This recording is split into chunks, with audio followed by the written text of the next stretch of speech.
4:30 বজাত লোহাৰ গেটখন ভাঙি হাতী সোমাই আহি প্ৰথম মোৰ নামঘৰৰ দুৱাৰখন ভাঙে।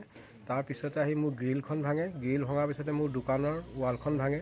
তাৰপিছত আপোনাৰ মেইন ঘৰৰ ড্ৰয়িং ৰুমৰ খিৰিকী আৰু ৱালৰ সৈতে ভাঙে আৰু বেডৰুমৰ মাৰ বেডৰুমটোৰ দুৱাৰৰ খিৰিকী ৱালৰ সৈতে ভাঙে। হাতীটোৱে ইমানেই অত্যাচাৰ কৰে যে অকল মানে খেদিব পৰা নাই। তাৰপিছত একো নাপায়, শেষত যেনিবা ওলাই গ'ল আৰু বিস্তৰ ক্ষতি হৈছে। আৰু ইয়াৰ থ্ৰুৱেদি মই প্ৰশাসনক এটাই অনুৰোধ জনাওঁ, যি হৈ গ'ল অকণমান যাতে আৰ্থিক দিশটোৰ ফালৰ পৰা সহায় কৰে। কাৰণ মই সৰু সুৰা দোকান দি ব্যৱসায় কৰি খোৱা মানুহ, অকণমান আৰ্থিক দিশটোত সহায় কৰিলে যেন মোক সুবিধা কৰে। খবৰ তেখেতসকলক কেনেকৈ পালে নাজানো। হাতী যোৱাৰ পিছত তেখেতসকল আহি টৰ্চটো মাৰি চাই পেলাই আমি আকৌ অহাকালি আহিম বুলি গুচি গ'ল। কিন্তু বৰ্তমান সময়লৈকে তেখেতসকলৰ কোনো অহা নাই।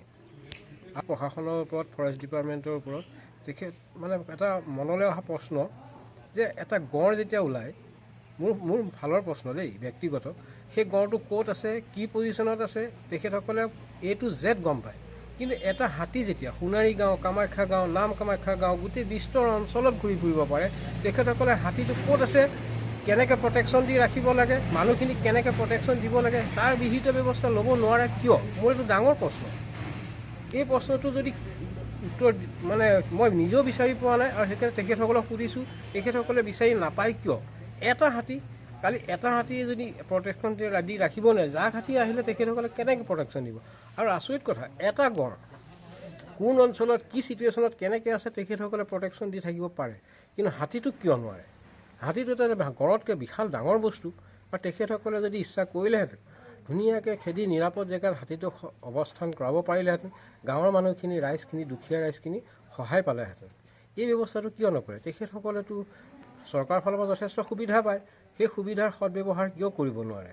এইটো মোৰ প্ৰশ্ন। আজি মোৰ ঘৰখনেই নহয়, বিস্তৰ অঞ্চলত খেতি পথাৰৰ পৰা আদি কৰি বিস্তৰ ক্ষতি সাধন কৰিছে। তেখেতসকলে কিয় ব্যৱস্থা নলয়? নিয়ম মাফিক আহিব, কাম বন কৰিব, কৰি মেলি ন্যূনতম কাৰোবাক সাহায্য কিবা এটা দিব, সেয়াই তেখেতসকলৰ কৰ্ম নেকি? মোৰ এইটো ডাঙৰ প্ৰশ্ন।